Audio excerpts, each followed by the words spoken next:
YouTubeen bideokiten hasi nahi zenetikan, elkarrizketan baten jendeakin zerbait interesantea edo kurioso ateratzen danen, mundu guztiak berdina esateit. Ei, zeratikan ez duzu bideo bat iten honi buruz? Eta bueno, normalen nire erantzuna beti izatea, aha, bai, okei. Bueno, kontua da, aurreko baten, Hernaniko festetan txosnan turno bat iten nahi nitzala, Katxalin Minerri trago bat ateatzen nahi nitzala, beak ere berdina esan zitela.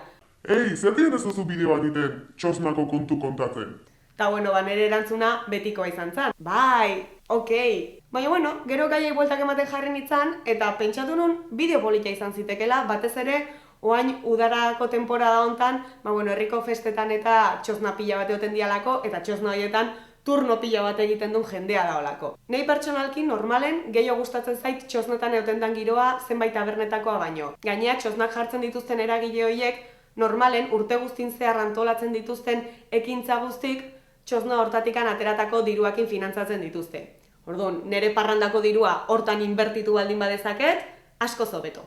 Baina, barran alde baten ibiltzen naizen bezala, beste alden ere askotan egon naiz turno aiten. Eta imaginatzen dut, zuetako askok ere egingo zenituztela ja, dozenaka turno ikastolako txosnan, gazte asanbladakon, edo dantzataldekon, edo dena delakon. Baina ikusten hau zuen beste batzuk, igual ez tezu inoiz turnoik egin, gaztegik zeatelako, edo etzaizuelako tokatu. Bideo hau denei zuzenduta dihoa pixkat. Batzuk identifikatuta sentituko zeate, eta beste batzuk igual gomendio moduan balio dizue. Txosnetako barra turnoei buruz, komentatu nahi ditudan 10 gauza. Hoixe tituloa. Seguru nago, askoren kezka nagusia matematikak izango diala. Aber nola kalkulatuko dezun, ateratzen aizean trago guzti hoien prezioa. Lasai egon, kontukiteko hartu behar dezun denbora, eta gainea, txosna gehienetan egoten dira txuleta batzuk apuntatuta trago bakoitza zenbat balio duen eta hola 2 trago zenbat, 3 trago zenbat, 4 trago zenbat. Ikusi ditut kasok zuritoekin ere txuletak egin dianak. Zurito bat, euro bat. 2 zurito, 2 euro. 3 zurito, 3 euro. Bigarren mezu hau hasi berrientzako da, baina turno batzuk egin ditun jendiak ere hau gogoratzea ez dago sobran. Turno hau ez tezu egiten zu eta zure lagunak debalde mozkortzeko. Trago bat edo 2 hartzea, bale. Baina ez du balio zure ikastolako klase guztia, edo zure kuadrilla osoa, edo Facebooken dituzun lagun guztik gonbiatzea. Ez. Azkenen helburua esan deguna da. Txosna jarri duen eragileak diru ateratzea urte guztin zehar bere ekintzak egin ahal izateko. Mundu guztia hasiko bagina gure lagunak, ezagunak, familia edo ez ezagunak gonbidatzen, ez genuke diru ikateako. 3. puntu bezala, mesede bat eskatuko nuke. Aukera baldin badaukazu eta inguruan erakusteko prestutasuna daukan norbait baldin badago, ikasi barrilak eta tanketak eta aldatzen. Hasiera baten, ez baldin badezu inoiz zerbeza barril bat aldatu, bertigo pixkat eman dezake. Baina oso erresa da, eta barran turnoa egiten aidan jendeantzako batek baino gehiago jakitea hoi egiten oso erabilgarria da. Ze bestela beti pertsona batek ibili behar du barrilak atzea eta aurrea mugitzen eta aldatzen. Orduan, ikasten baldin badezu, denentzako hobe. 4. mezua bereziki bideratu nahi diet, ja pixka bat helduagoa dan jende horri, ez dianak hain gazteak. Izan daiteke adibidez, ikastola kilometrotako txosna jarri dula, eta turno egitea tokatu zaiola, guraso bati inoiz ez duna egin. Urtero, edari bereziren bat egoten da modan. Denek horren txupito eskatzei zute, eta ez baldin badakizu zer dan, pringatu bat bezala gelditzezea. Lehen urtean adibidez, ni gogoratzen detenagatikan, Jagermeister izan zen mundu guztiak txupito edateko eskatzezuna. Aurten aldiz, marrubizko tekila dago modan. Nundik datoz moda horiek, zeinek erabakitzen ditu zergatik gertatzen dira hoi dena ez dakit, baina urtero gertatzen dela, bai. Eta hortaz aparte, seguro eskatuko dizkizutela izen oso arraroko kombinatuak, ez tezuna asmature egingo zer dan. Lasai, galdetu, eta jazta. Eta bai, oso gauza arraroak eskatu aldizkizute, jendeak denetatik iateu. 5. mezua barraren beste alden dagoen jendiantzako da. Bezeroarentzako edo parrandan dabilen jende horrentzako. Gogoratu mesedez, barran lanean aidan pertsona hoi bere borondate zaidala, ez dala profesionala. Errespetua mundu guztiari euki behartzaio, tabernatan aidian profesional hoiei ere bai, noski. Baina, txosnan lanen aidan pertsona hori bere borondate zaida.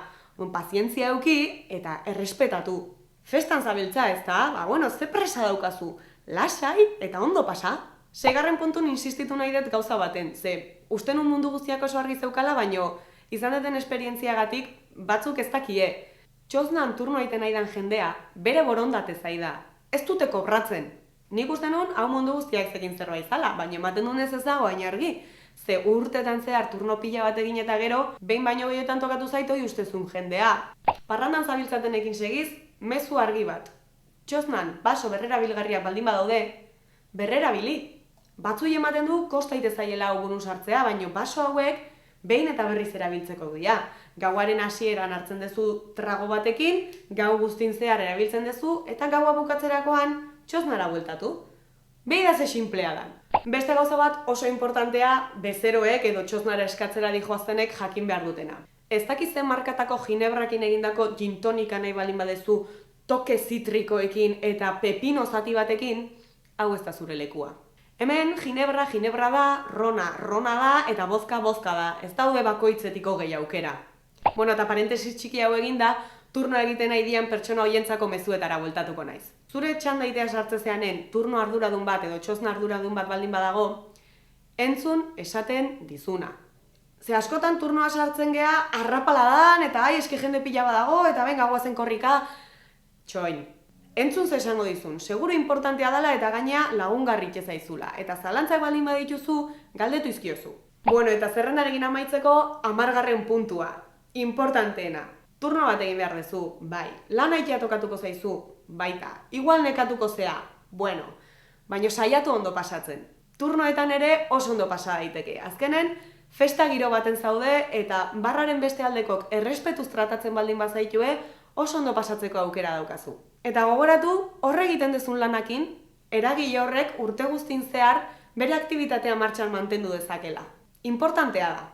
Udaran zehar turnok egin behar balin badituzue, animo eta saiatu ondo pasatzen. Eta hoxe da dena, eskerrik asko bideo ikusteagatik eta horrengora arte. Aio!